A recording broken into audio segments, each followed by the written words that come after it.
دهه 50 هواپیمایی ملی ایران به عنوان یکی از پیشروترین شرکت‌های هواپیمایی دنیا شناخته می‌شد. این شرکت با پیشرفته‌ترین هواپیماهایی که داشت در سال 54 بیش از 2 میلیون مسافر داخلی و خارجی رو جابجا کرده بود و در بین 74 ایرلاین مسافرتی رتبه دوم ایمنی پرواز رو به دست آورده بود. هما با خلبانه و خدمه‌ای که در بهترین دانشگاه‌های آمریکا و ایران دوره دیده بودند، یکی از بهترین سرویس‌های پرواز رو به مسافراش ارائه می‌داد. شرکت هواپیمایی که از سال 40 کارش رو با چند هواپیمای ملخدار شروع کرده بود، بعد از 15 سال با خرید سریع‌ترین جامبو جت دنیا، رکورد طولانی ترین پرواز بدون توقف جهان رو به نام خودش ثبت کرد. یعنی مطمئن هستم که مسافرین ما از امکاناتی برخوردار خواهند بود که هیچ کدوم از ایرلاین‌های اروپایی تا شاید که 2 سال آینده امکانش رو نداشته باشه. شهرت جهانی هما به جایی رسیده بود که نه تنها تبلیغاتش در سطح شهرهای مختلف دنیا دیده میشد، بلکه چهره‌های معروف دنیای سینما هم برای سفر به ایران هواپیمای ملی ایران رو انتخاب می‌کردند. به مناسبت ورود اولین هواپیمای ایرباس به فرودگاه مهرآباد، تا پیش از انقلاب سال 57 هما به عنوان پلی مطمئن میان شرق و غرب ایران رو به مرکز ترانزیت بار و مسافر در جهان تبدیل کرده بود. این داستان عصر طلایی هواپیمایی ملی ایران هماست.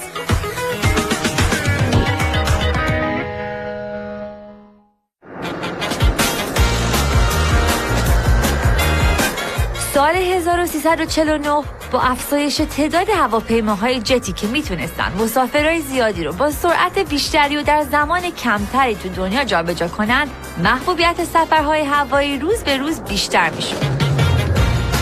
پن امریکن، بزرگترین شرکت هواپیمایی آمریکا، نزدیک به 11 میلیون مسافر رو به 86 کشور جهان جابجا کرده بود و شرکت هواپیمایی الیتالیا تمامی ناوگان هواییش رو به هواپیماهای جت مجهز کرده بود. سوئیس ایر به دلیل انجام پروازهای با کیفیت و درآمد بالا به بانک پرنده مشهور شده بود و شرکت هواپیمایی TWA هم رکورد جابجایی بیشترین تعداد مسافر از سطح اقیانوس اطلس رو به دست آورده بود. هواپیمای ملی ایران هم در آستانه 10 سالگی دومین بوئینگ 707 خودش رو تحویل گرفته بود و برای رقابت با شرکت‌های هواپیمای بزرگ قرارداد خرید 3 فروند هواپیمای جت بوئینگ 737 رو امضا کرده بود.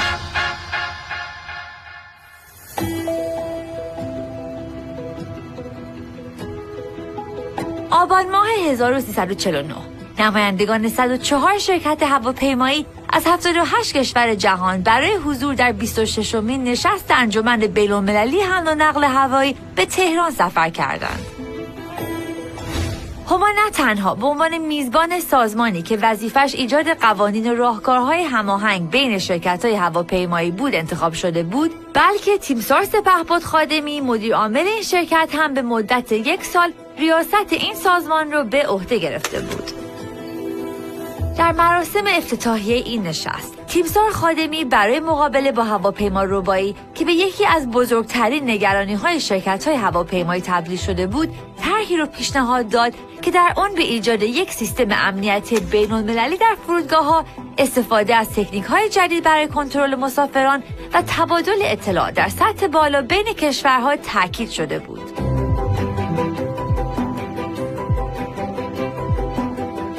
برگزاری این نشست در تهران نشون داد که هواپیمای ملی ایران به جایگاهی رسیده بود که به عنوان یک شرکت هواپیمایی معتبر در دنیا شناخته میشد. شرکت هواپیمایی که فعالیتش رو تنها با چند فروند هواپیمای ملخدار شروع کرده بود.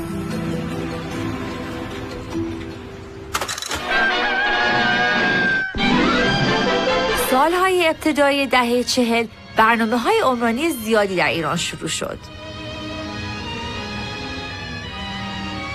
در گوشه و کنار پایتخت ساختمان‌هایی با معماری مدرن در حال ساخته شدن بودند و صنعت حمل و نقل زمینی هم در کشور روز به روز داشت پیشرفت می‌کرد.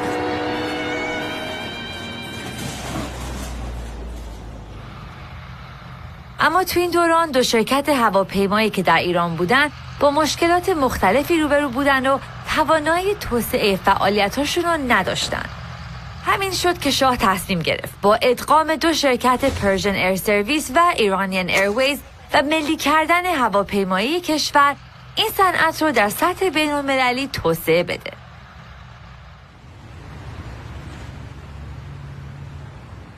حالا که هواپیمایی کشور در حال ملی شدن بود، تصمیم گرفته شد انتخاب آرم برای این شرکت با مشارکت مردم و از طریق اعلام فراخوان تو روزنامه‌های کیهان و اطلاعات انجام بشه. ادوارد زهرابیان که اون موقع فقط 21 سالش بود و داشت برای کنکور آماده میشد، تصمیم گرفت توی این مسابقه شرکت کنه. زهرابیان با الهام گرفتن از پرنده اساطیری هما که در سرستون‌های شمال کاخ آبادان‌های تخت جمشید هستند، طرحی رو برای شرکت تو این مسابقه ارسال میکنه. از بین همه طرح‌های ارسال شده، هیئت داوران مسابقه که تعدادی از اساتید دانشگاه هنرهای زیبای تهران اون زمان بودن، طرح زهرابیان رو انتخاب کردند و به این شکل لوگوی هما به وجود اومد.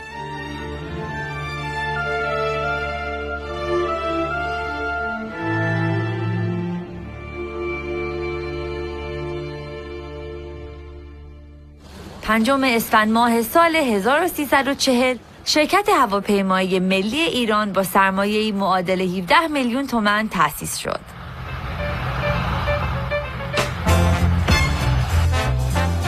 $5 میلیون از این سرمایه به صورت نقدی بود و 12 میلیون باقیش قیمت 10 هواپیما با مجموع 552 صندلی که بعد از ایرانیان ایرویز و پاس در اختیار شرکت تازه تأسیس هما قرار گرفت.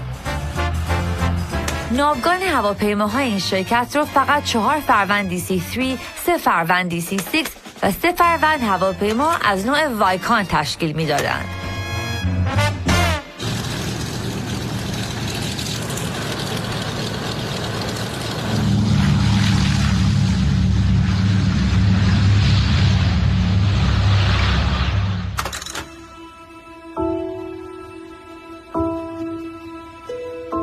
سال بعد از تأسیس، هواپیمایی ملی ایران با جت‌های مدرنش در اوج اعتبار بود که مسئولیتی بزرگ رو بر عهده گرفت.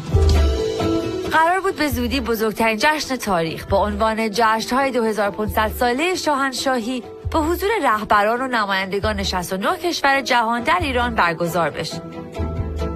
برگزاری هرچی بهتر این جشن‌ها برای اعتبار ایران اهمیت ویژه‌ای داشت. برای همین 18 اردیبهشت به دستور شاه کمیته با عنوان کمیته حمل و نقل جشن شاهنشاهی تحت نظارت مستقیم تیمسار خادمی تشکیل شد و هما مسئولیت ایجاد هماهنگی در حمل و نقل زمینی و هوایی این مراسم را بر عهده گرفت. به این ترتیب هواپیمای ملی ایران با جت‌های مدرنش که برای معرفی نقاط تاریخی ایران، اکباتانا، بیستون و پاسارگاد نامگذاری شده بودند، به استقبال بزرگترین جشن تاریخ رفت.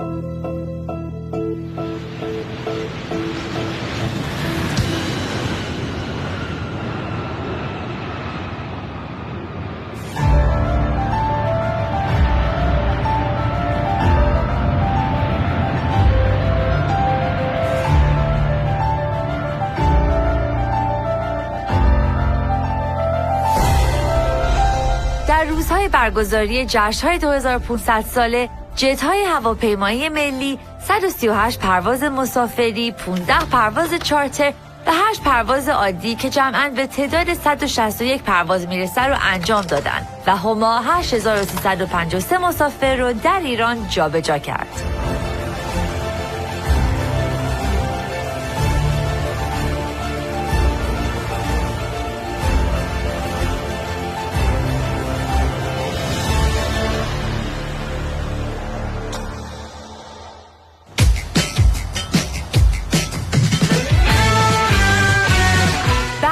پایان جشن‌ها در شیراز، 60 نفر از شخصیت‌های برجسته بین‌المللی که برای افتتاح چند پروژه بزرگ به تهران اومده بودند، مدت اقامتشون رو در هتل آریا شرایتون گذروندن.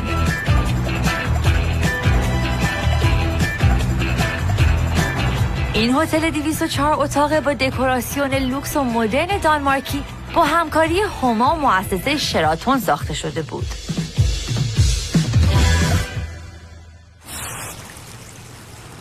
تأسیسات برقی و خطوط تلفن‌های این هتل رو زیمنس ایران به عهده داشت و شرکت آمریکایی کریر هم سیستم تهویه‌اش رو راه‌اندازی کرده بود.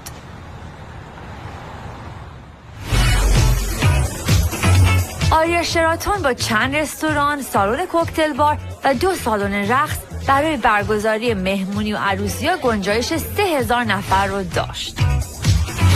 رستوران طاووس تو طبقه 16 هتل آریا شراتون مرتفع ترین رستوران تهران در این دوران به شمار میرفت و اولین ساپر کلاب ایران همراه با موزیک در آخرین طبقه این هتل قرار داشت.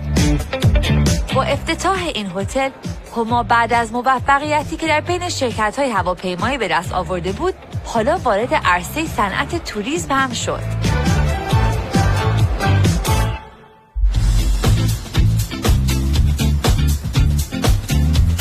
طبق آماری که سازمان جلب سیاحان منتشر کرده بود، فقط در 6 ماه اول سال 1350 201,000 توریست وارد کشور شده بودند و درآمد ارزی ایران از جهانگردی و توریسم به رقمی معادل 45 میلیون دلار رسیده بود.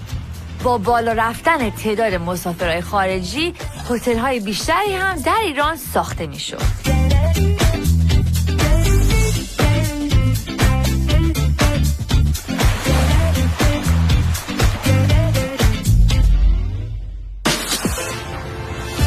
اول آبان ماه هتل دیگه در تهران با سرمایه‌گذاری 88 میلیون تومانی و مشارکت سازمان سیاحان به اسم اینترکنتیننتال افتتاح شد.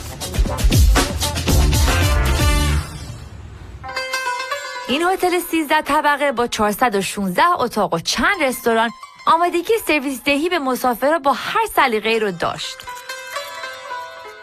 در طبقه اول این هتل رستوران پرژن روم محیطی بود برای آشنا کردن توریستای خارجی با طعم غذاها و چای ایرانی.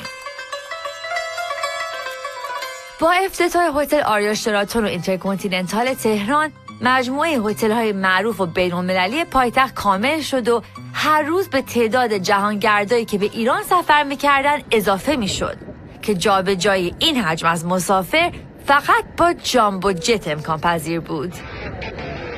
10 آبان ماه فرودگاه مهرآباد میزبان هواپیمای 747 پن امریکن بود.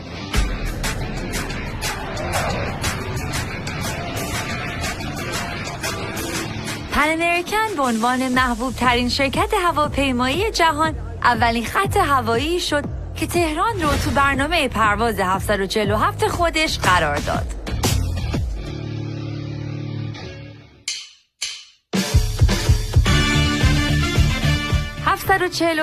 نتیجه 16 ماه تلاش حدود 50,000 نفر از کارکنان بوئینگ بود که با طراحی و ساخت بزرگترین هواپیمای غیر نظامی جهان تاریخ ساز شدند.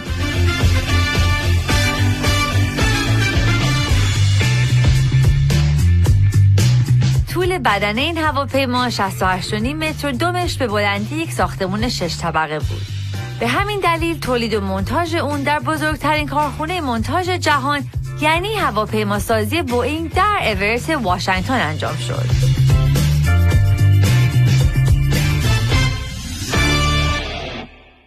The 747 is so big that standing in it, you feel as if you're on a good-sized ocean liner. 231 feet long. Twice the size of today's biggest jets, the 747 is almost as long as a football field. Longer than the entire distance the Wright brothers first flew at Kitty Hawk.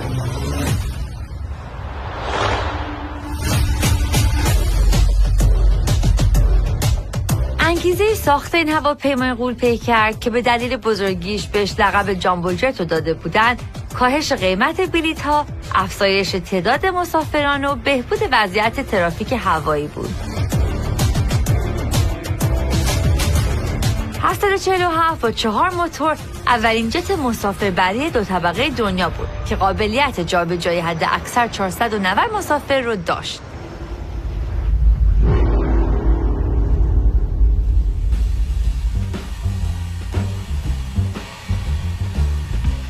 این هواپیما با خدمات لوکس و مدرنی که داشت چهره جدیدی از پذیرایی در پرواز رو به دنیا معرفی کرد.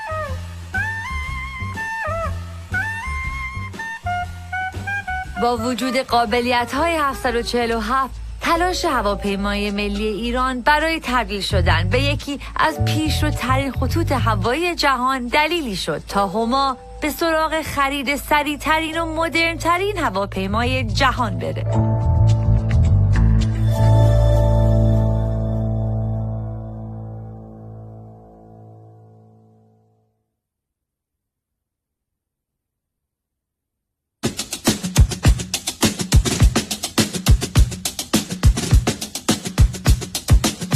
خرداد ماه 1351 تهران ایستگاهی شد بین لندن و توکیو در تور تبلیغاتی فروش کنکورد.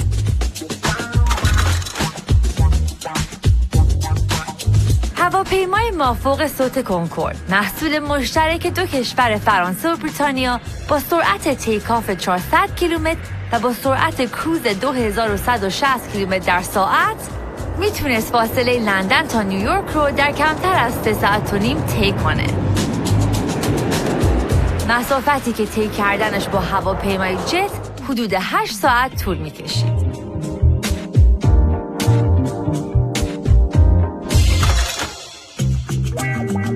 در فرودگاه مهرآباد مایکل هزلتاین وزیر وقت صنایع هوایی انگلستان شخصاً این هواپیما رو به شاه معرفی کرد. هزلتاین فقط 40 دقیقه فرصت داشت تا در طول پرواز شاه رو برای خرید این هواپیما قانع کنه. اما فقط چند دقیقه بعد از اینکه کنکورد تو آسمون ایران به پرواز در اومده بود، شاه رفت داخل کابین خلبان و کنترل هواپیما رو برای مدتی به دست گرفت.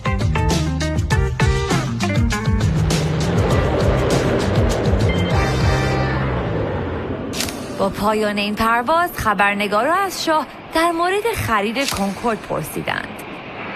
We have made a decision now. We are going to start negotiations and obviously we have got to have the guarantees necessary before we make the final agreement, and I think that all the air companies will try to get those guarantees before.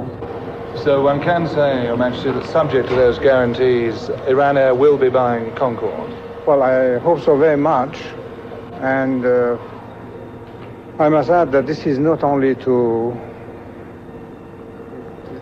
a fantasy or just a whimsical act on our part. We have studied it, and when we make the decision, it will be because it will best serve and suit the interest of our airlines. And I think that geographically we are located in such a position that it would be almost ideal for us to operate a plane with these characteristics. 13 مهر ماه موافقتنامه مقدماتی خرید 3 فروند کنکورد بین هما و شرکت سازنده کنکورد بریتیش ایرکرافت کورپوریشن تو دفتر مدیر عامل هواپیمایی ملی ایران امضا شد. از 18 شرکت هواپیمایی که در لیست نوبت خرید کنکورد قرار گرفته بودند، هما به خاطر اعتباری که داشت به عنوان 4مین شرکت در این لیست قرار گرفته بود. با امضای این موافقتنامه، هما باید خلبانای برجسته خودش رو برای پرواز با این هواپیمای سوپرسونیک در آینده نچندان دور آماده می‌کرد. آموزش خلبانان همیشه یکی از مهمترین اهداف این شرکت بود. فرودگاه مهرآباد، برج مراقبت به آمده شد هواپیماها رسیدگی می‌کند. اوایل کار هما خلبانای این شرکت پرسنل بازنشسته نیروی هوایی یا خلبانای آمریکایی و اروپایی بودند. ولی دسترسی به خلبانای بازنشسته نیروی هوایی همیشه امکان پذیر نبود و استخدام خلبانای آمریکایی اروپایی هم توجیه اقتصادی نداشت. همین شد که هما به فکر جذب نیرو و آموزش خلبان افتاد.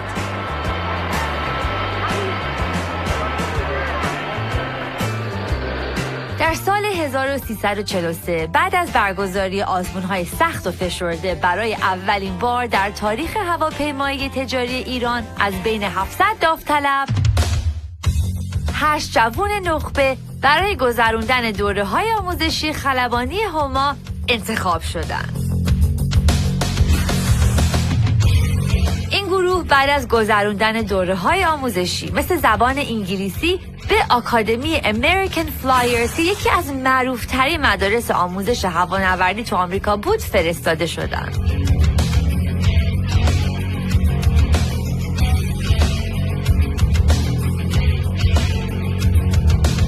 محمد تقی کسروی اولین عضو از این گروه بود که موفق به دریافت گواهینامه خلبانی تجاری بین‌المللی و خصوصی شد و عنوان اولین فارغ التحصیل خلبانی هما رو به دست آورد.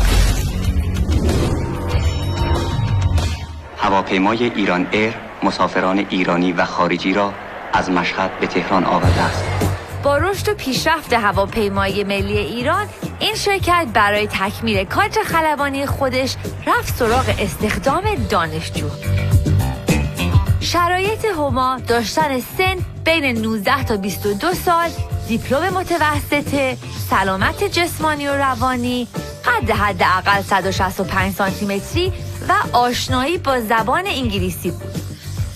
دانشجوها بعد از قبول شدن در آزمون‌های هواپیمایی ملی و گذراندن کلاس‌های آموزشی برای دوره‌های تکمیلی و کارآموزی به آمریکا فرستاده می‌شدند.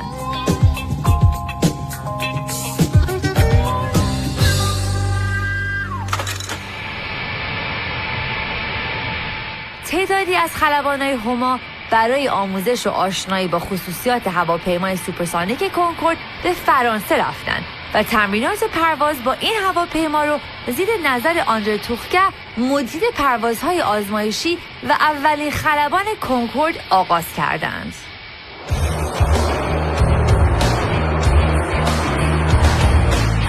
غلامرضا رضایی اولین خلبان ایرانی بود که هواپیمای کنکورد 201 رو برای یک پرواز آزمایشی به مدت 2 ساعت و 27 دقیقه به پرواز درآورد و 50 دقیقه با سرعتی بیش از سرعت صوت بر فراز آسمان پرواز کرد. با آموزش خلبان‌های ایرانی، هما میتونست طبق برنامه تعیین شده بعد از تحویل اولین کنکورد این هواپیما رو به برنامه‌های پروازیش اضافه کنه.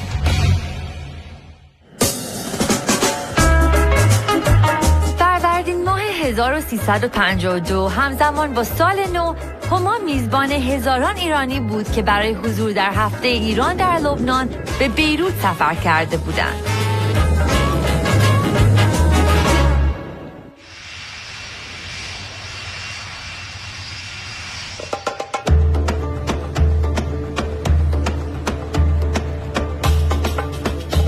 به مناسبت افتتاح این هفته در معتبرترین و بزرگترین هتل بیروت، سفیر ایران مهمونی ترتیب داده بود که چهره‌های معروف لبنان در اون حضور داشتند.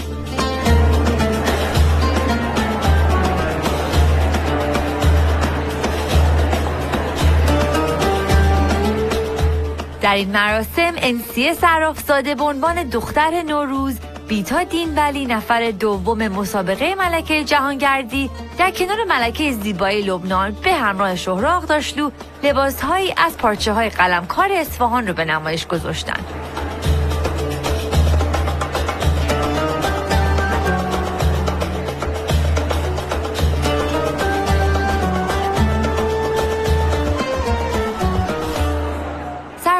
سازمان جلب سیاحان در مورد هفته ایران توی بیروت اعلام کرد هدف فعالیت‌های جهانگردی ایران استحکام دوستی هاست. به همین دلیل در این مراسم انسیه صرافزاده هدیه شهردار تهران رو به شهردار بیروت اهدا کرد. در این هفته یک نمایشگاه دائمی با هدف معرفی کالاها و محصولات گردشگری ایران برای مردم لبنان در بیروت افتتاح و در بزرگترین سینماهای این شهر فستیوال فیلم ایرانی برگزار شد. در این زمان هما در فعالیت‌های فرهنگی و هنری نقش پررنگی بازی می‌کرد.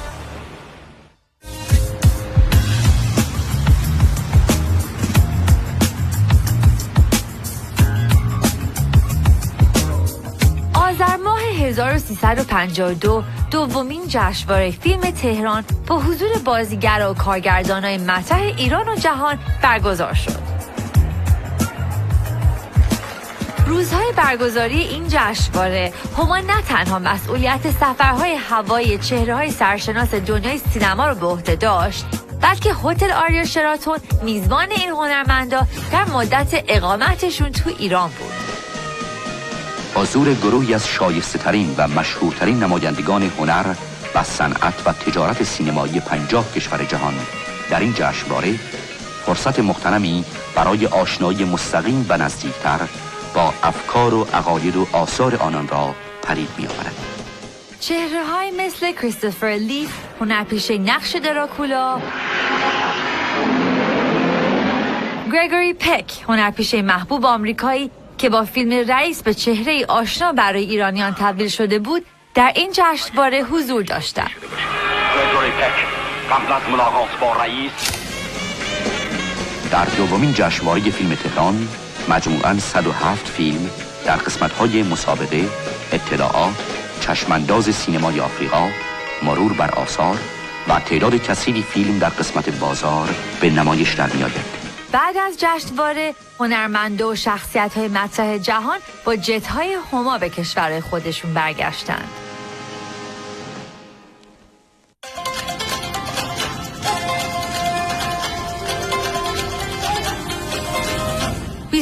آبان ماه 1353 هما بالهای خودش رو بر روی خط جدیدی در شبکه پروازهای بین المللیش از تهران به پکن و توکیو باز کرد.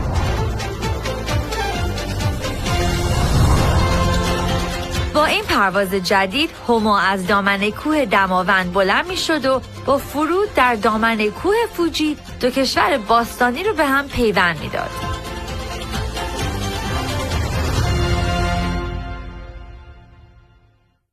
هواپیمای ملی ایران که 13 سال بعد از تأسیس با بزرگترین و معتبرترین شرکت‌های هواپیمای جهان در رقابت بود، همزمان با گسترش خطوط پروازیش به شرق، مسیرهای بیشتری رو هم از شهرهای مختلف ایران به سمت غرب اضافه کرد.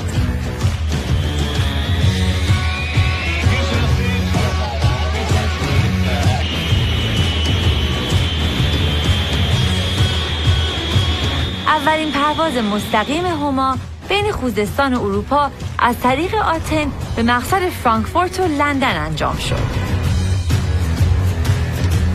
با افتتاح این خط پرواز، مردم خوزستان از این به بعد میتونستن بدون اینکه تهران برن از فرودگاه بین المللی آبادان به اروپا سفر کنند.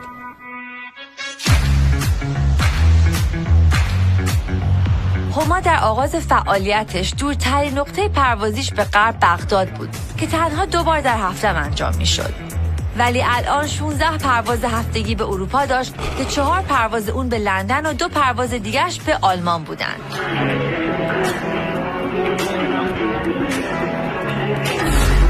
این پروازها از 2 مبدأ مهرآباد و فرودگاه بین المللی آبادان انجام میشد.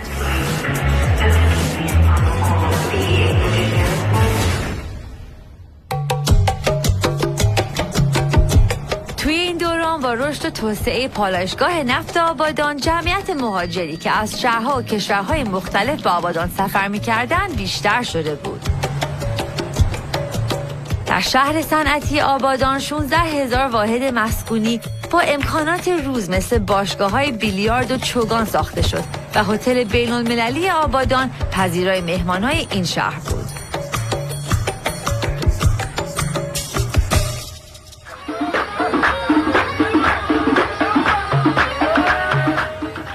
از رفت آمدایی که روزها در خیابونای این شهر ترافیک‌های سنگین رو به همراه داشت، شب‌ها رستوران‌ها، سینماها، بارها و کلاب‌های آبادان پر بودن از جوانای پر انرژی که با دیدن فیلم‌های روز دنیا و رقصیدن با موزیک‌های جدید شب و به روز می‌رسوندن.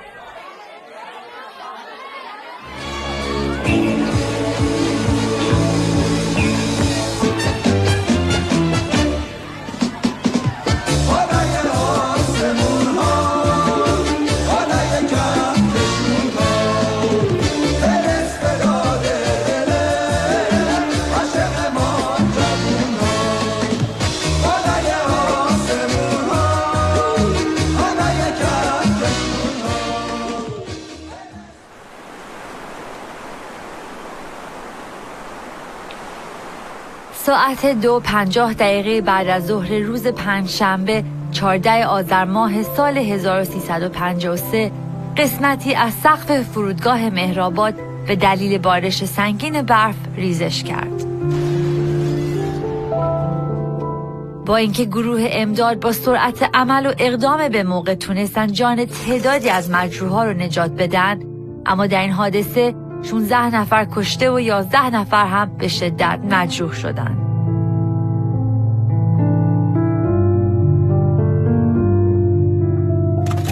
تالاری که ساختش به سالهای پیش برمیگشت.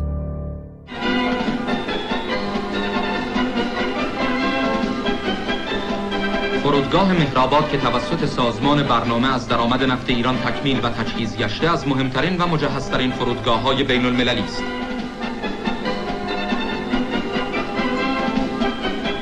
ساختمان جدید فرودگاه مهرآباد را شاهنشاه مورد بازدید قرار داده افتتاح می‌فرمایند. ساختمان جدید فرودگاه دارای 10,000 متر مربع مساحت است و در تالار مجلل 1200 متری آن بخش اطلاعات، باجه پست، باجه تلگراف، تلفن‌های عمومی، فروشگاه کتاب و مجلات، غرفه هنرهای دستی ایران و سایر نیازمندی‌های عمومی وجود دارد. تالار غذاخوری و بار و کافه بنای جدید فرودگاه در هر لحظه آماده پذیرایی 600 نفر مسافر است. تکمیل فرودگاه مهرآباد 10 سال به طول انجامیده و 683 میلیون ریال خرج برداشته است. تالار مهرآباد به حدی بزرگ و مجلل بود که حتی از اون برای برگزاری نمایش مد در فصل‌های مختلف هم استفاده می‌شد.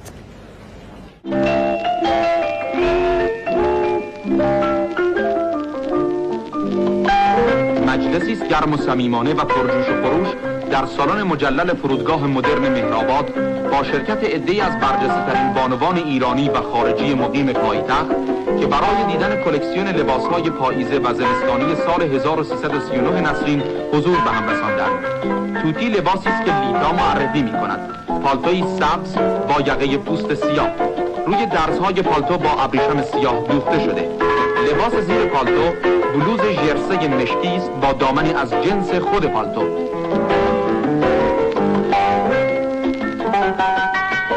این لباس‌ها که توسط داگما، مارجری، لیتا، کلت، گلادیس و پری نمایش داده می شود از پارچه‌های مختلف تویید، مهر و حریر می باشد و دارای نام‌های زیبا و جذابی است چون نیلوفر، سیمرغ، شیراز، پرستو، شمع، طوفان، سحر، خزان، افسانه، گناه و بالاخره بوسه نمودار خوشترین خاطرات که معلوم نشد بوسه قبل از عقد ازدواج است یا بوسه بعد از عروسی، ولی به هر حال بوسه است شیرین و دلچسب با هزینه گزاف برای داماد. فریب نمونه است از مایه‌های کلکسیون لباس‌های بهاره و تابستانی سال 1339.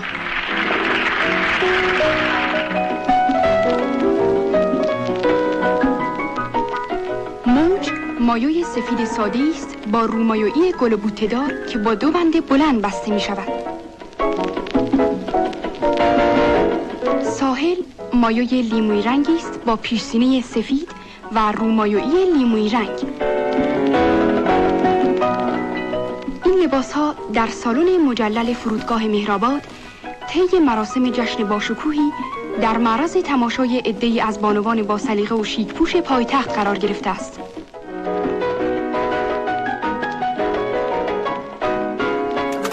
The heavy snow which started last midnight still continues.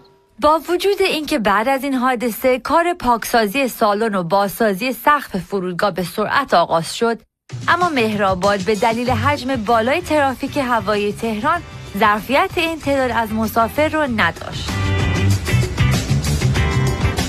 برای همین پروژه ساخت فرودگاهی جدید در تهران به مناقصه بین‌المللی گذاشته شد.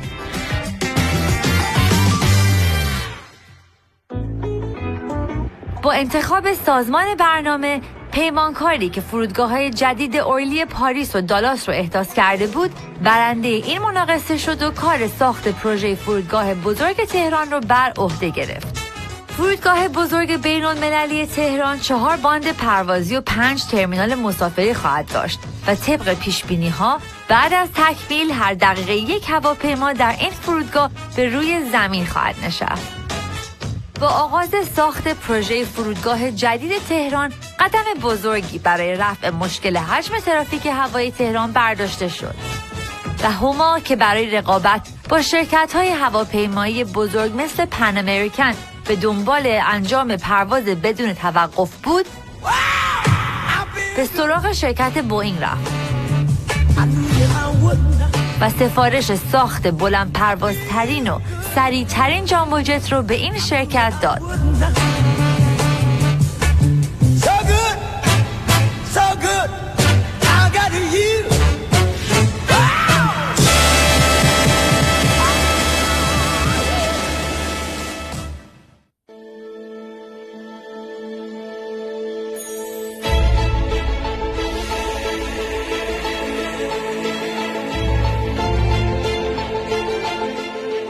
کارکنان بوئینگ در اورت در حال ساخت اولین 747 اسپی ایران بودند. این مدل از 747 مدرن ترین جامبو جتی بود که صنعت هواپیمایی جهان می ساخت و هما بعد از شرکت پن امریکن دومین شرکت هواپیمایی بین المللی بود که این نوع هواپیما رو در اختیار می گرفت.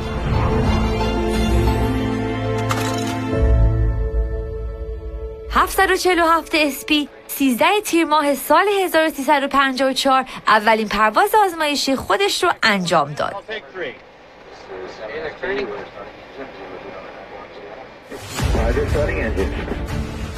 این جت سریع‌ترین هواپیمای مسافربری جهان بود که میتونست فاصله بین نیویورک تا تهران و لندن تا لس آنجلس رو بدون توقف و یکسره با حد اکثر ظرفیت 305 مسافر طی کنه.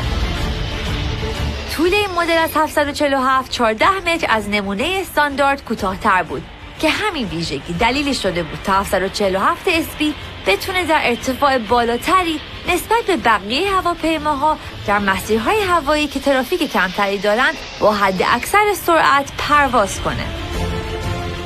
به خاطر ویژگی‌های منحصر به فرد این هواپیما به اون لقب اسپی که مخفف اسپشیال پرفورمنس هست رو داده بودند. عملکرد این هواپیما در طول پرواز آزمایشی به قدری خوب بود که جک وادل خلبان این پرواز رو هم شوکه کرده بود. This airplane is so good that I'd be confident to put it in airline service tomorrow. تنها چند ماه بعد از اولین پرواز آزمایشی این هواپیما اولین 747 اسپی ایران کارخانه هواپیماسازی اورت رو ترک کرد و بعد از تحویل به مقامات ایرانی در نیویورک عصر روز پنجشنبه 19 فروردین ماه در فرودگاه مهرآباد به زمین نشست. تماشاگران عزیز، گفتگوی ما با کاپیتان رضایی سرخلبانی هستند که جمبو جت هما رو از امریکا به ایران آوردن. کاپیتان، ممکن در مورد امکاناتی که پرواز جمبو جت در اختیار یک خلبان میذاره توضیحاتی بفرمایید؟ هواپیمایی که ما امروز افتخارش رو داشتیم به اتفاق همکارانم بیاریم به ایران، برای ما امکانات بالاترین پروازها رو، سریعترین پرواز و طول مدت پرواز بیشتری رو برامون امکان میده و من فکر میکنم، یعنی مطمئن هستم که مسافرین ما بعد از این از امکاناتی برخوردار خواهد بود که هیچ کدوم از ایرلاین‌های اروپایی تا شاید که 2 سال آینده امکانش رو نداشته باشند. به خاطر جایگاه هما بین شرکت‌های هواپیمایی دنیا، جک ودل به همراه چند نفر از مدیرای بوئینگ با این پرواز به ایران اومدن. در فرودگاه تیمسار خادمی بعد از تحویل کلید اولین 747 اسپی ایران به معاونین فنی و مهندسی و تدارکات هما اعلام کرد هواپیمای ملی ایران به زودی 2 فروند دیگه از این نوع هواپیما رو تحویل خواهد گرفت.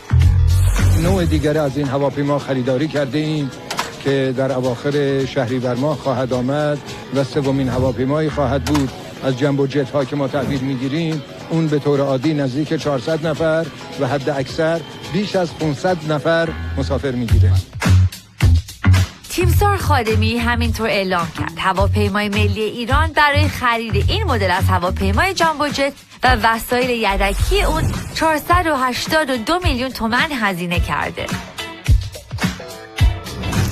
بعد از پایان مراسم در فرودگاه، یک مهمونی در هتل آریا شراتون با حضور مدیران و نمایندگان ویژه بوئینگ برگزار شد. هما با یک ابتکار در تزیین و طراحی داخلی 747 اسپی تلاش کرده بود آثار باستانی و نقاط دیدنی ایران رو به دنیا معرفی کنه. دیوارهای کنار کابین این هواپیما با طرحی از سرستون‌های تخت جمشید تزیین شده بود و در دیوارهای کناری داخل هواپیما تصویر گلای ایرانی بود که در طراحی اون از نقوش تخت جمشید الهام گرفته شده بود. سورپرایز اصلی طبقه بالا و قسمت VIP 747 اسپی بود. یک سماور برای پذیرایی از مسافران با چای تازه دم ایرانی. 9 اردیبهشت ماه شهبانو برای بازدید از این هواپیما به فرودگاه مهرآباد رفت و خدمه پروازی هما با یک فنجون چای از شهبانو پذیرایی کردند. مهماندارا و پذیرایی گرم حال و هوایی به این هواپیما داده بود که مسافرای این جامبو جت تو آسمون هر کشوری که بودند هرگز فراموش نمی‌کردند که در ایران نیستند.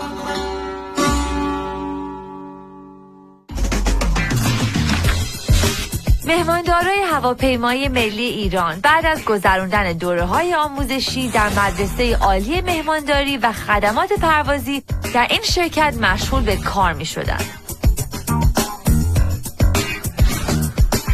مثل بقیه شرکت‌های هواپیمایی مطرح دنیا، آراستگی و یونیفرم مهماندارا و خدمه پروازی برای هما اهمیت زیادی داشت.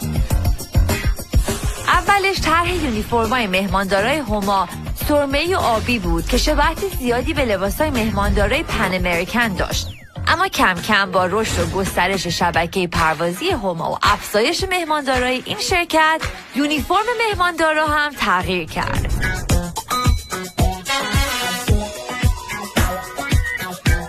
سال 1350 یونیفرم مهماندارای هما از 2 رنگ نارنجی و شکلاتی و به فرم جدیدی دوخته شد و با دستمال گردنی از ابریشم طبیعی که قسمتی هم به طور نوار میرفت دور کلاه مخصوص اونا، رنگ و بوی ایرانی به یونیفرم‌های مهماندارای هما داده شد.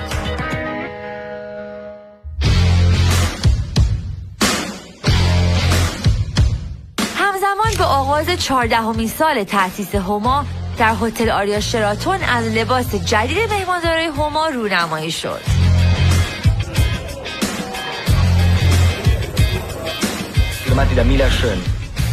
از بین طراحهای مشهور جهان، میلاشون دیزاینر معروف ایتالیایی که یونیفرم مهماندارای شرکت هواپیمایی الیتالیا رو هم طراحی کرده بود، برای طراحی یونیفرم جدید مهماندارای هما انتخاب شد.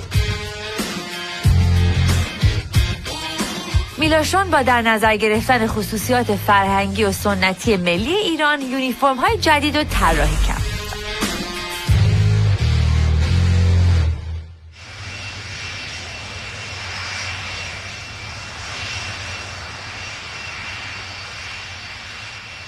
صبح روز شنبه 11 اردیبهشت 1355 فاطمه پهلوی در یک مراسم اولین پرواز برنامه جامبو جت 747 اسپی هما رو از مسیر تهران لندن نیویورک افتتاح کرد.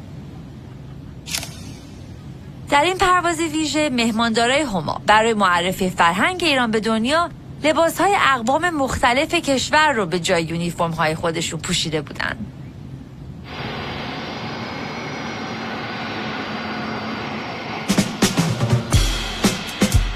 به این ترتیب هما 15 سال بعد از تأسیس نه تنها قدم به عصر جامبو جت گذاشت، بلکه اولین شرکت هواپیمایی دنیا شد که 747 اسپی رو تو پروازهای بین‌المللی خودش به کار گرفت.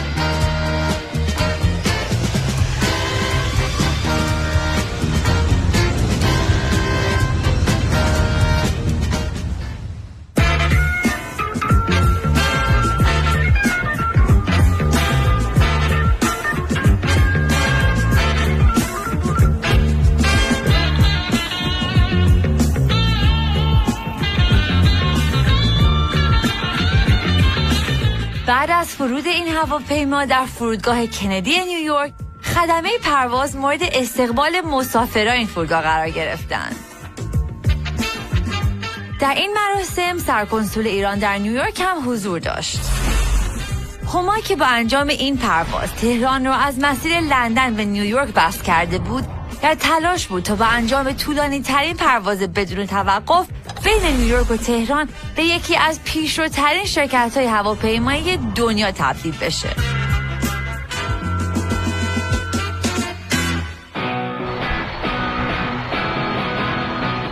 روز یکشنبه 26 اردیبهشت ماه برای اولین بار پرواز بدون توقف 747 اسپی هما از نیویورک به تهران با حدود 150 نفر که بینشون چهره‌های معروف هالیوود هم حضور داشت افتتاح شد.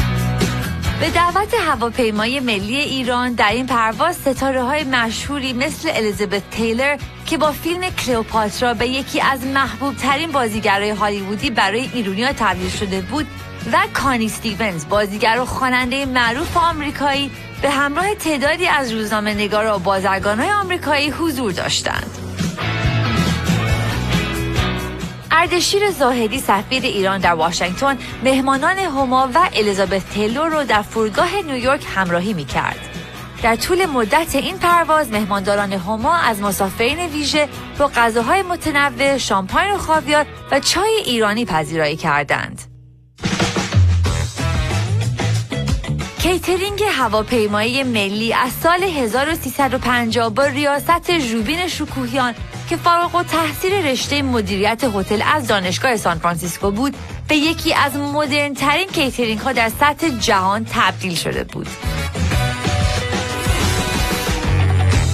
کیترینگ هما مدرن ترین دستگاه و فرها را برای پخت و پز داشت و 500 نفر از کارکنان این شرکت مسئولیت تهیه روزانه 18,000 غذای سرد و گرم با 100 منوی متنوع را برای مسافران بر عهده داشتند.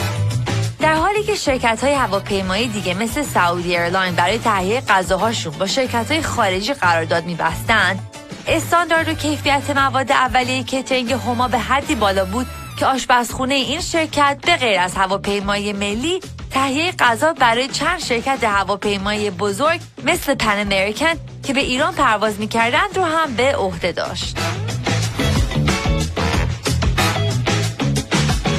هما برای معرفی غذاهای ایرانی به مسافرای خارجی چند نمونه از غذاهای ایرانی رو هم به منوش اضافه کرد و مهمانداران هما با مهارت و خوشرویی که داشتن در طول پرواز از مسافرها پذیرایی می‌کردند.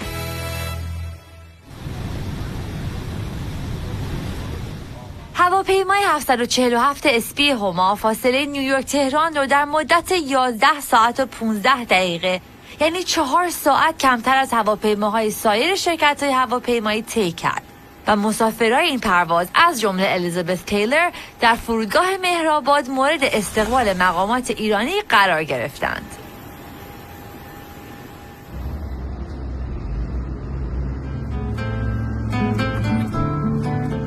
مهمانای هما در اولین روز اقامت خودشون به آرامگاه رضا شاه رفتند و با اهدای تاج گل ادای احترام کردند. در ادامه به میدان شهیاد رفتند تا از نماد پایتخت ایران دیدن کنند. عصر همون روز بعد از دیدار با شهبانو به دعوت تیمسار خادمی و همسرش در مهمانی شام مجلل هتل آریا شراتون شرکت کردند. در این مهمونی به غیر از چهره‌های معروف هالیوودی که به ایران سفر کرده بودند، تعدادی از بازیگران و هنرمندان ایرانی هم حضور داشتند.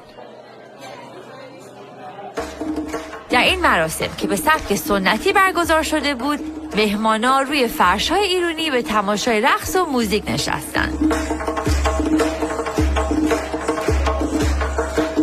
در نهایت برگزار کنندگان این مراسم با انواع غذاهای ایرانی از شیرین پلو گرفته تا دلمه و جوجه کباب از مهمانای ویژه پذیرایی کردند تا یک شب به یاد موندنی و خاطره انگیز و برای اونها به جا بذارند.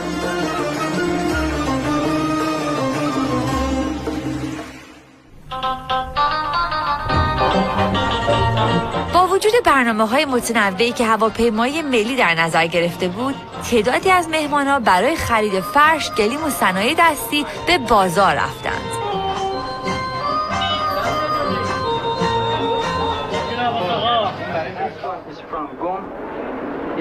silk, and the name of the design is hunting design, and it has 100 knots for 1 square centimeter. بعد از خرید در بازار طبق برنامه‌ای که برای مهمانای هما در نظر گرفته شده بود، چهره‌های معروف دنیای هالیوود از جمله کانی استیونز به زورخونه جعفری رفتند و برای اولین بار به تماشای ورزش باستانی ایران نشستند.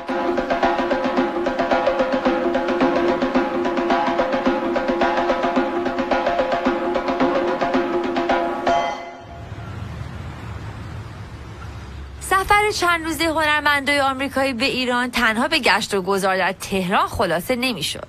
برای هما معرفی تاریخ و فرهنگ ایران به دنیا اهمیت زیادی داشت. از همین جهت یک تور اصفهان، شیراز و تخت جمشید هم برای این چهره‌ها در نظر گرفته شده بود.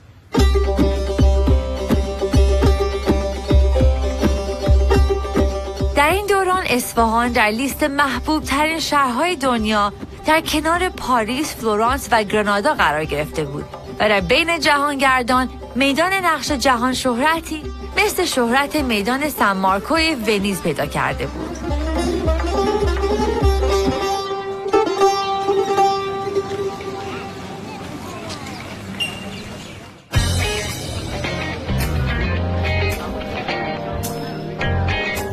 در اصفهان کانی استیونز در بازار شهر تا میتونست خرید کرد و به حدی از بناهای تاریخی این شهر عکس گرفت که 7 روز فیلم رنگی رو تموم کرد. محلی که برای مدت اقامت مهمونات توی اصفهان در نظر گرفته شده بود، هتل شاه عباس بود. این هتل با معماری تاریخی مطابق استانداردهای بین‌المللی ساخته شده بود. اجاره اتاق یک نفره در این هتل برای جهانگردان و مسافرهای خارجی از حدود شبی $15 شروع می شد و اجاره اتاقهای 2 نفره هم حدود $19 بود.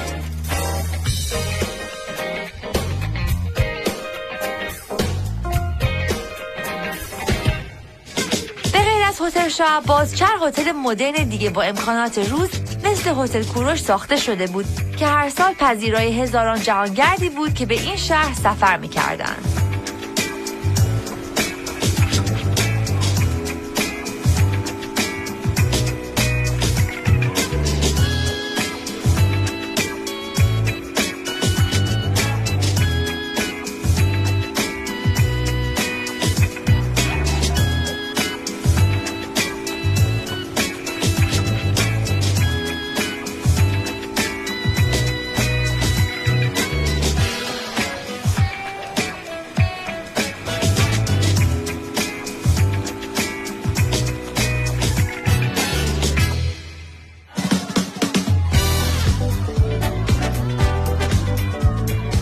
شب‌های اصفهان برای توریست‌ها با رقص و موزیک‌های روز همراه بود.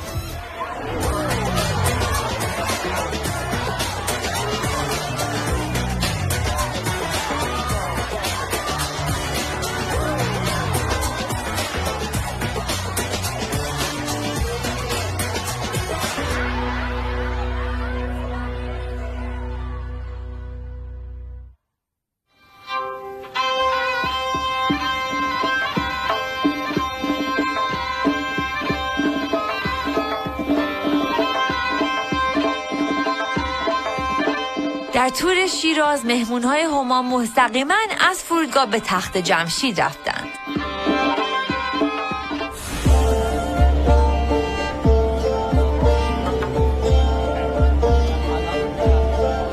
بعد از برگزاری جشن‌های 2500 ساله، این شهر به یکی از مقاصد اصلی جهانگردانی که به ایران سفر می‌کردند تبدیل شده بود. و هر سال هزاران توریست برای بازدید از تخت جمشید و بناهای تاریخی و باستانی به شیراز سفر می‌کردند.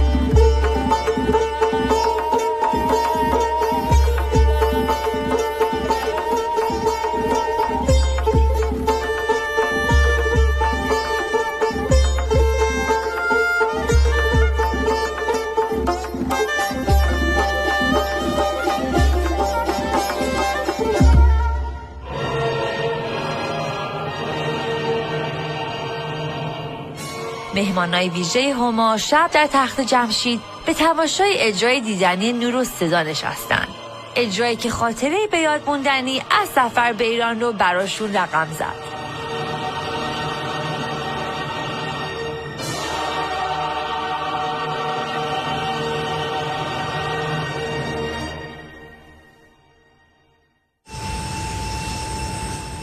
مهمانای ویژه هواپیمای ملی ایران بعد از 5 روز با بوئینگ 747 اسپی تهران را به مقصد نیویورک ترک کردند.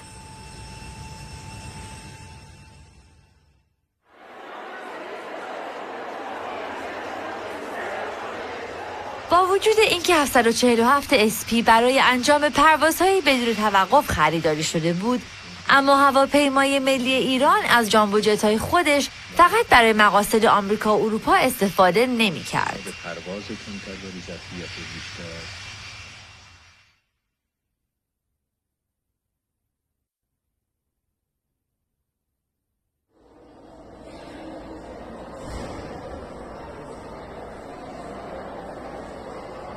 یکی دیگه از فعالیت‌های شرکت هواپیمای ملی ایران انجام پروازهای زائران بود. هما از اولین سال تأسیس هر سال پروازهای حج رو در یک مراسم ویژه افتتاح می‌کرد و هویدا در دوران نخست وزیریش به این مراسم می‌اومد و اولین گروه زائران رو بدرقه می‌کرد. آقای نخست وزیر در فرودگاه مهرآباد نخستین گروه رهسپاران ایرانی خانه خدا را بدرقه و برای همه زائران بیت الله الحرام آرزوی سلامت و توفیق عبادت می‌کنند. در این مراسم که در سالن مخصوص حجاج در فرودگاه مهرآباد برگزار می شود، آقای رئیس مجلس شورای ملی، چند تن از آقایان وزیران و گروهی از روحانیان حضور دارند.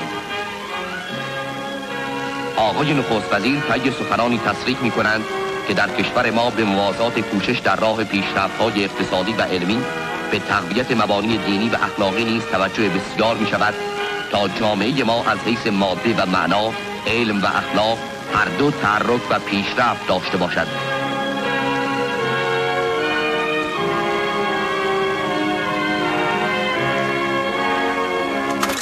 بعد از گذشت 16 سال از اولین سرویس هما برای زائران در فرودگاه مهرآباد، تیمسار خادمی از امکانات ویژه‌ای که جامبو جت‌های هما در اختیار زائران قرار داده بود گفت: جاده چگونه؟ 16مین باری است که عمل حمل و نقل زائران خانه خدا بیت الله الحرام به وسیله هواپیمای ملی ایران انجام میشه و محققاً در سال جاری بهترین هواپیمای موجود در دنیا، بزرگترین، دورپروازترین و با بهترین کیفیت در خدمت زائران خداست و این هواپیما یکی از 5 هواپیمای مدرنی است که برای هواپیمای ملی ایران خریداری شده که در شبکه‌های بین‌المللیش به کار میفته. ما با تعداد پرواز کمتر در مدت کوتاه‌تر و با راحتی زیادتر زائران این وظیفه سنگین مذهبی رو انجام خواهیم داد. آبان ماه سال 55 نخست وزیر امیر عباس هویدا مثل هر سال اولین دسته زائران رو تا داخل هواپیما بدرقه کرد.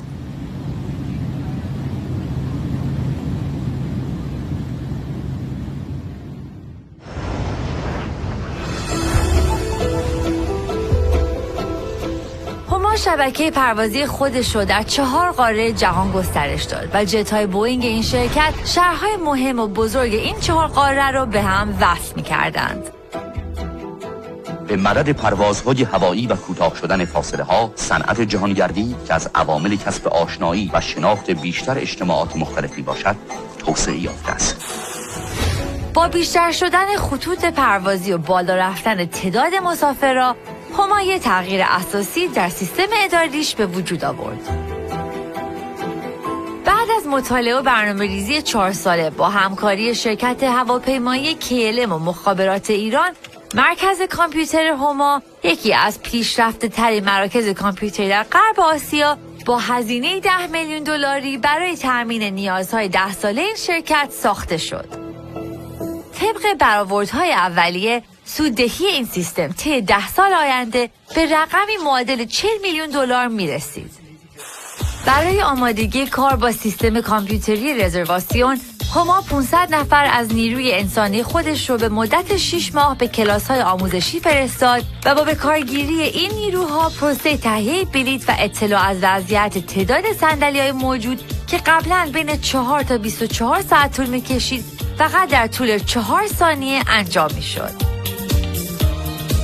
با کامپیوتری شدن سیستم رزرواسیون بلیط هما، این شرکت تونست مثل ایرلاین های بزرگ از تکنولوژی روز دنیا استفاده کنه و تمام دفاتر فروش هما در شهرها و کشورهای مختلف به شبکه کامپیوتری متصل شدند.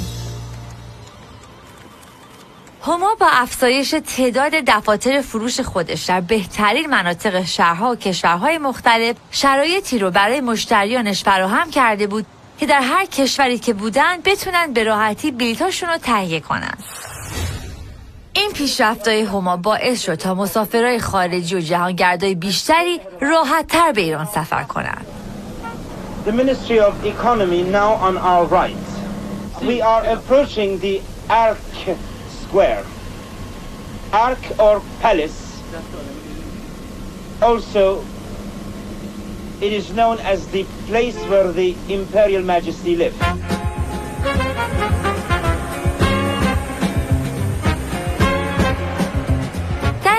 سفر توریستای خارجی به ایران به حدی افزایش پیدا کرده بود که دیگه هتل‌های بزرگ جا نداشتن. یکی از هتل‌هایی که در این زمان با هجوم تعداد زیادی از مسافرای خارجی مواجه شده بود، هتل هیلتون تهران بود. هتلی که در سال 1341 به دست شاه افتتاح شد. هتل هیلتون از بزرگترین و مجهزترین هتل‌های خاورمیانه که به اهتمام بنیاد پهلوی به منظور فراهم ساختن مدرن‌ترین تسهیلات برای سیاحان ساخته شده است، به دست مبارک اعلی حضرت همایون شاهنشاه افتتاح می‌گردد. این هتل در جاده بین تهران شمیران واقع گشته است. جناب آقای امیر اسدالله علم نخست وزیر، مهندس شریف امامی نایب التولیه بنیاد پهلوی و سایر مقامات در این مراسم افتخار حضور دارند و شخصیت‌های جهانی که برای شرکت در مراسم افتتاح به تهران دعوت شده‌اند به پیشگاه شاهانه معرفی می‌گردند. مؤسسه هیلتون که این هتل را اداره می‌کند، مدیریت بسیاری از هتل‌های درجه اول را در سراسر جهان بر عهده دارد و مرکزش شهر نیویورک میباشد. این هتل دارای 15 طبقه، 261 اتاق، 9 مغازه، 3 رستوران و سایر تسهیلات است. مثل تالار فرودگاه مهرآباد، از تالار مجلل هتل هیلتون هم برای برگزاری مراسم فرهنگی و هنری استفاده میشد. در نمایش مدی که اخیراً در هتل هیلتون ترتیب داده شد، آخرین طرح‌های لباس زنانه مورد کمال استقبال حضار قرار گرفت.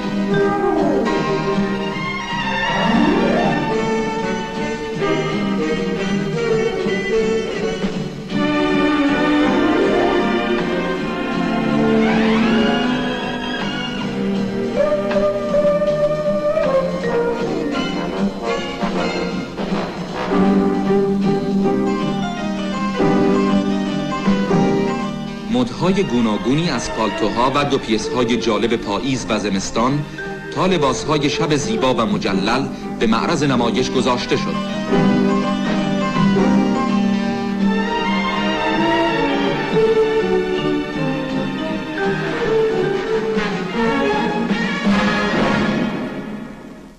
Royal Tehran Hilton, one of many luxury hotels in the capital featuring international entertainment. The finest caviar,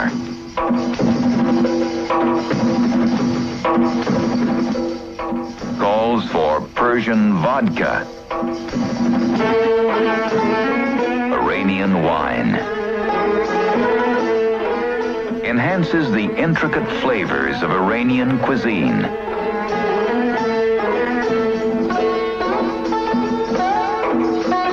Served over long-grained Persian rice.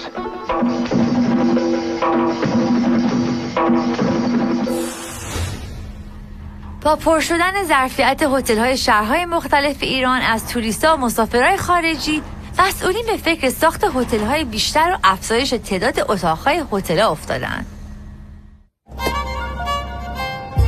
شهرهای مختلف در همه فصل‌ها میزبان توریستایی بودند که برای گذراندن تعطیلاتشون به ایران سفر می‌کردند. در فصل سرما بسیاری از توریست‌ها به جنوب ایران و بندر عباس سفر می‌کردند و با اقامت در هتل‌های مدرن این شهر مثل هتل گامرون از امکانات تفریحیشون استفاده می‌کردند. این هتل مدرن 107 اتاق 2 تخته، 6 سویت، 3 استودیو و 1 استخر روباز داشت که هواپیمای ملی ایران با گسترش شبکه پروازیش و انجام 2 پرواز هفتگی از بندر عباس به اروپا این هتل رو هم خریداری کرده بود. همزمان که توریست‌های زیادی در حال لذت بردن از گرمای جنوب در بندر عباس بودند، جهانگردان زیادی برای اسکی کردن روی برف‌های پاکوب شده به پیست‌های شمشک، آبلی و دیزین می‌رفتند. پیست‌هایی که به جدیدترین امکانات روز مثل تلسیج و تلکابین مجهز شده بودند.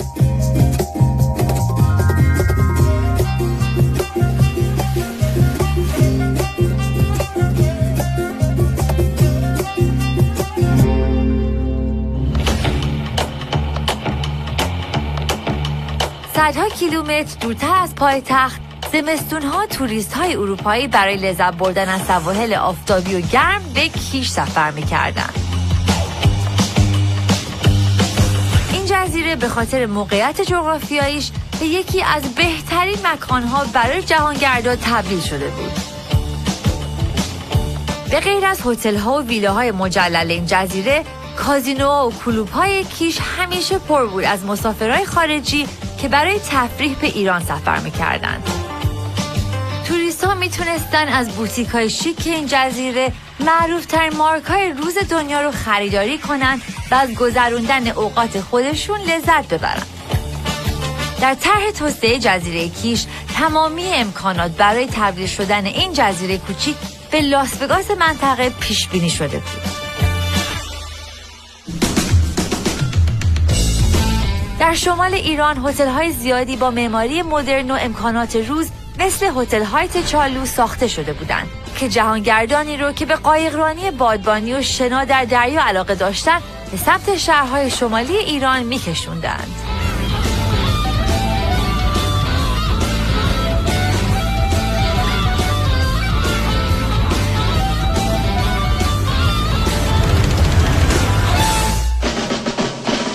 سفر توریستای خارجی به ایران تنها از طریق پرواز انجام نمی‌شد.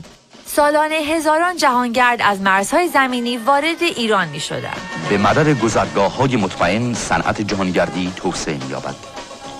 دیدنی‌های ایران آثار ارزنده تاریخی و گنجینه‌های هنری گروه‌های مسافران خارجی را به سوی خود می‌کشاند.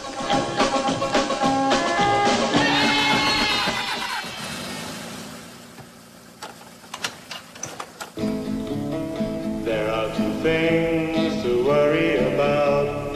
Either you die or get better. در بین این افراد هر سال رقمی نزدیک به 7000 هیپی هم وارد ایران می شدند.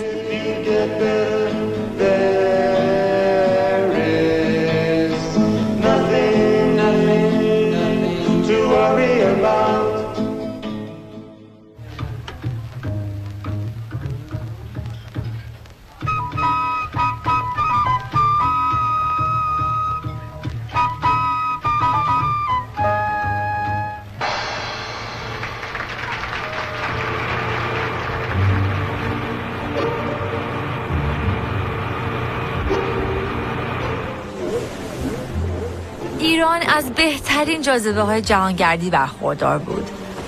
26 فرودگاه در سراسر ایران و جت‌های هما همیشه پر بودند از جهانگردایی که به شهرهای مختلف ایران سفر می‌کردند و این موضوع هواپیمای ملی ایران رو با کمبود ظرفیت برای انجام پروازهای داخلی روبرو کرده بود. همین شد که هما تصمیم گرفت با اجاره و خرید چند فروند هواپیمای ایرباس ظرفیت جابجایی مسافر خطوط پروازهای داخلی خودش رو افزایش بده. هواپیمای ایرباس برای پروازهایی بود با برد کوتاه که میتونست با جابجایی 280 تا حد اکثر 345 مسافر مشکل کمبود جا در پروازهای داخلی و منطقه‌ای هما رو برطرف کنه. سرانجام امروز هواپیمایی ملی ایران قرارداد خرید و فروش چند فروند هواپیمای ایرباس رو با شرکت هواپیمایی ایرباس امضا کرد. در این زمینه با تیمسار علی محمد خادمی مدیرعامل و رئیس هیئت مدیره هواپیمایی ملی ایران گفتگویی داریم. تیمسار، با تشکر از اینکه در این گفتگو شرکت میکنید، بفرمایید که اساساً چطور شد که به فکر خرید هواپیمای ایرباس افتادید؟ از بلند شاهنشاه مطالعه کردیم و این مطالعه ما با یک آینده نگری دور بود و تا حدود 15 سال آتیه رو ما بررسی کردیم و پیش بینی ترافیک داخلی و منطقه‌ای برای 5، 10 و 15 سال آینده رو کردیم و برای ما روشن شد که گرچه ما در سال جاری نزدیک 2 میلیون نفر مسافر میبریم، ولی در 5 سال دیگر بیش از 3 میلیون و در 10 سال دیگر بیش از 5 میلیون و در 15 سال دیگر بیش از 8 میلیون نفر مسافر در داخل مملکت باید حمل و نقل بکنیم.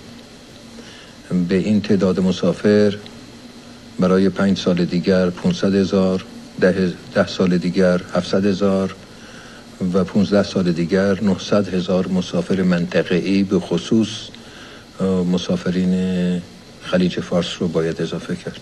بنابراین از این نظر ما احتیاج داشتیم که هواپیمایی که مناسب باشد برای حمل و نقل این تعداد مسافر با تعداد پرواز کمتر و ظرفیت بیشتر انتخاب بشه.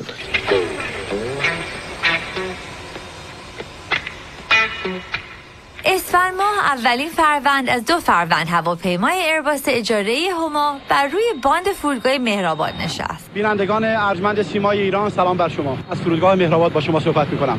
به مناسبت ورود اولین هواپیمای ایرباس به فرودگاه مهرآباد، فرصتی دست داد با تیمسار علی محمد خادمی مدیرعامل هواپیمایی ملی ایران به گفتگویی بنشینیم.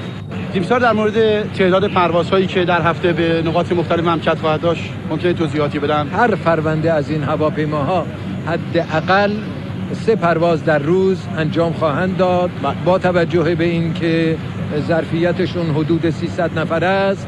ما 1800 نفر رو در هر روز با هر فروند هواپیما نقل مکان میدهیم و من خودم حساب کردم که اگر ما 5 یا 6 هواپیما رو داشته باشیم در روز ما بیش از چند هزار نفر رو میتوانیم در داخل ایران از نقطه‌ای به نقطه دیگر ببریم. تیمسار، در مورد برنامه‌های نوروزی با توجه به موقعیت مناسبی که هست خواستم ببینم که هما آمادگی کافی دارد. برنامه ریزی اصولا طوری شد که این هواپیما به موقع برسد که ما بتوانیم برای پروازهای نوروزی از 2 فروند هواپیما استفاده بکنیم. این هواپیمای اولی از روز یکشنبه آینده به مشهد مقدس پرواز میکنه و اولین پرواز و از اون روز به بعد هر روز 3 پرواز به مشهد انجام میده. دومین هواپیما هم که بعد از چند روز وارد خواهد شد از روز شنبه 27 به شیراز و آبادان پرواز خواهد کرد و اون هم در ظرف شبانه روز 3 اقلاً و احیانا 4 پرواز انجام خواهد داد. بنابراین هم این 2 فروند هواپیما هم ظرفیت کلیه هواپیماهای دیگر با انجام پروازهای اضافی و کار اضافی شبانه روزی کارکنان هواپیمایی ملی ایران احتیاجات هموطنان عزیز رو چه در مسافرت‌های داخلی، چه پروازهای به جده برای حج عمره، چه زیارت عتبات عالیه که امیدوار هستیم از هفته آینده به 3 پرواز در هفته به جای 2 پرواز در هفته ما افزایش بدیم، یعنی هفته 1 پرواز اضافه بکنیم و امیدوار هم هستیم از اواسط اردیبهشت ماه این تعداد پرواز رو به روزانه افزایش بدیم. مشغول برنامه ریزی هستیم. احتیاجات روزمره ایام عید و سال آینده و بهار رو چه در داخل و چه در جنبه بین المللی به نحو احسن انجام خواهیم داد. هما با اجاره ایرباس و افزایش ظرفیت پروازهای داخلی خودش به استقبال نوروز سال 1357 رفت.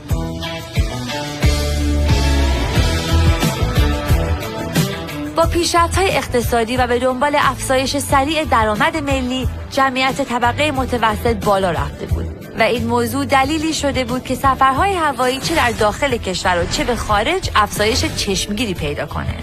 در دوران عید بلیت تمام شرکت‌های هواپیمایی برای پروازهای نوروزی به مقصد کشورهای اروپایی و آمریکایی به سرعت تموم می‌شد. به دلیل موافقتنامه‌های دو جانبه ایران با کشورهای اروپایی، ایرانیان به راحتی میتونستن بدون ویزا به اکثر کشورهای اروپایی مثل انگلیس و فرانسه و آلمان و ایتالیا و اسپانیا سفر کنند.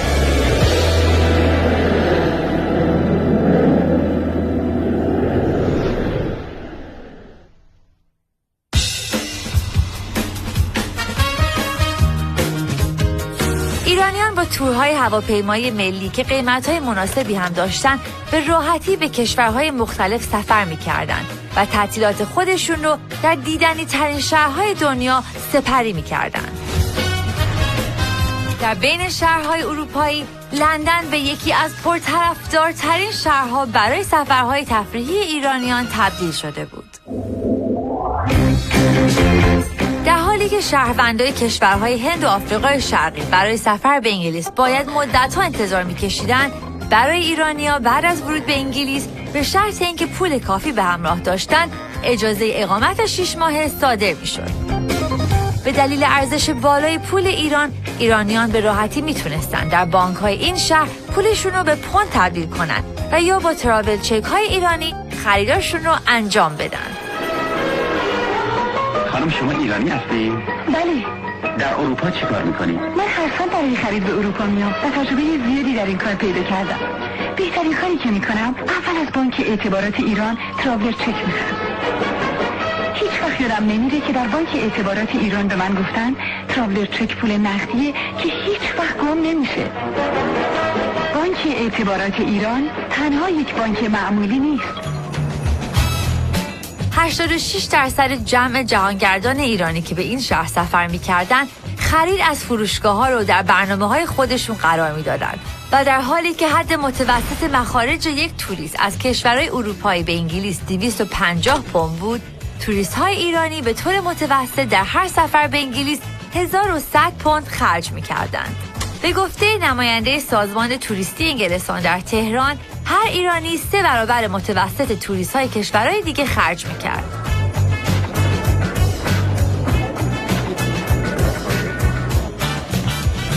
در سال 1355 180,000 ایرانی به انگلیس سفر کرده بودند و صنعت توریسم بریتانیا از حضور ایرانی‌ها در این کشور درآمدی 120 میلیون پوندی به دست آورده بود.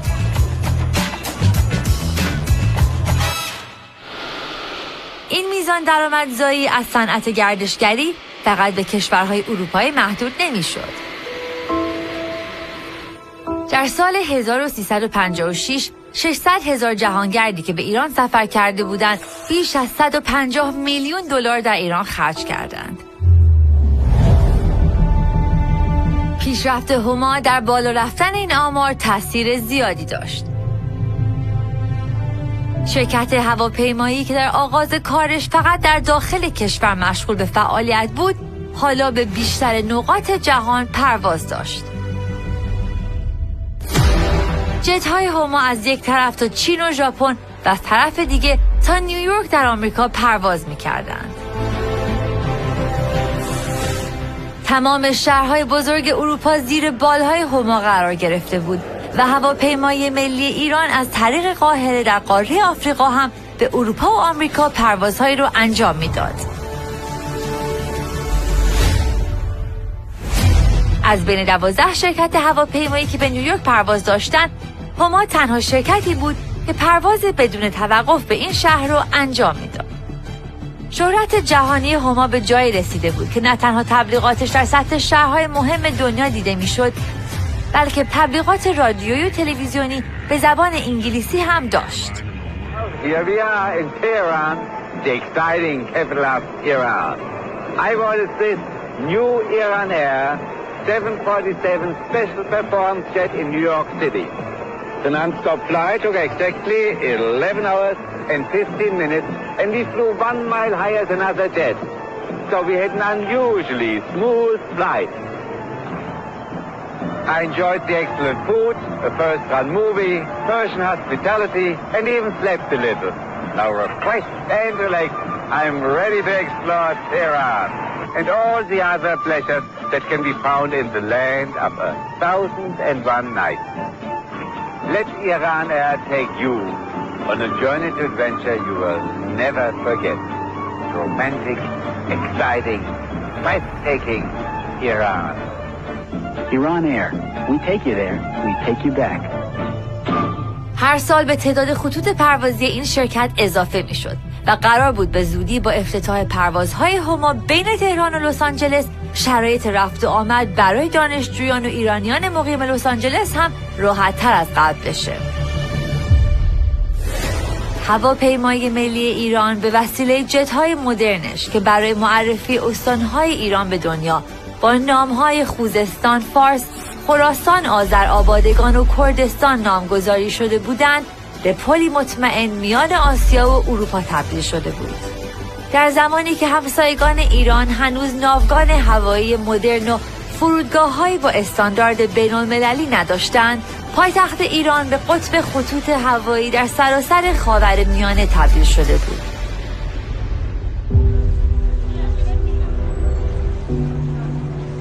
اما با یک اتفاق این مسیر برای همیشه تغییر کرد و دوران طلایی هما پایان یافت. بسم الله الرحمن الرحیم.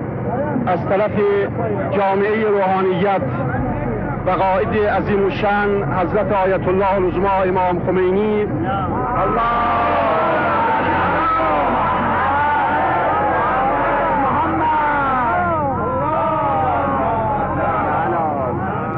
لازم می‌دانم که از افراد و اعضا و کارکنان هواپیمایی ملی ایران هما تشکر و سپاسگزاری بنمایم و خدمات کارکنان این مؤسسه بزرگ کشور ما در پیشرفت امر انقلاب کاملا مؤثر بوده و سهمی بسزایی داشتند.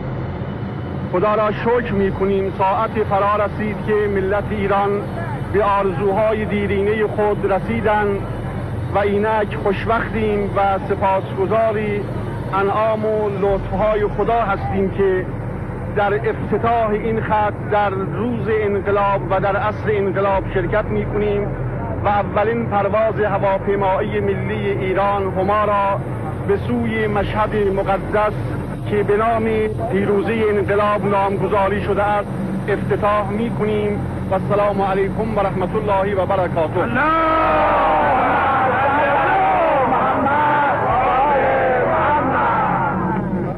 گفتگویی داریم با دو تن از خلبانان هواپیمای ملی ایران و یکی دیگر از کارکنان.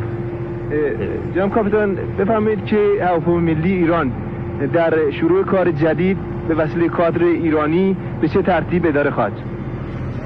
تا اونجایی که ممکنه تلاش بر این هستش که پروازها به طور کلی با استفاده از نیروی انسانی ایرانی بهره برداری بشه ازشون و پروازها انجام بشه و در یک سطح مدیریت در حال برنامه ریزی هستند که پروازهای ضروری رو انجام بدن که برای رفاه مردمه، در خدمت مردمه و برای رفع نیازهای ملت ایران هست.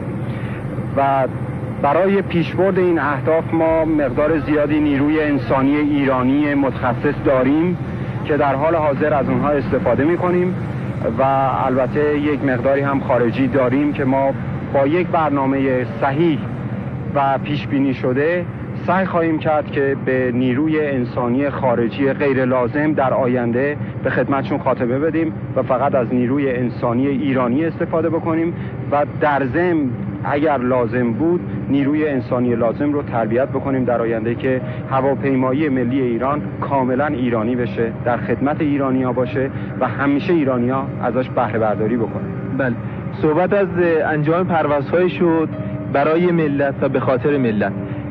در گذشته شما میتونید اشاره کنید که چه نوع پروازهایی وجود داشت که خلاف صلاح مملکت بود و سوء استفاده بود از کادر متخصص ایرانی در این شرکت؟ در گذشته نه زیاد دور ما پروازهای سلطنتی زیاد انجام میدادیم توسط نیروهای ایرانر، کارکنان هواپیمای ملی و برای انجام این پروازها چه بسا اتفاق میافتاد که ما بسیاری از پروازهای مردم رو باطل می‌کردیم برای اینکه قادر باشیم هواپیمایی در اختیار سلسله پهلوی و خاندانش قرار بدیم که به نقاط مختلف مسافرت بکنن. برای انجام این پروازها یک سری پروازهای مردم که بلیط خریده بودن دستشون بود به فرودگاه مراجعه می‌کردن باطل می‌شد تا هواپیما در اختیار این خاندان قرار بگیره و در آینده هرگز یک همچین مسائل دیگه وجود نخواهد داشت.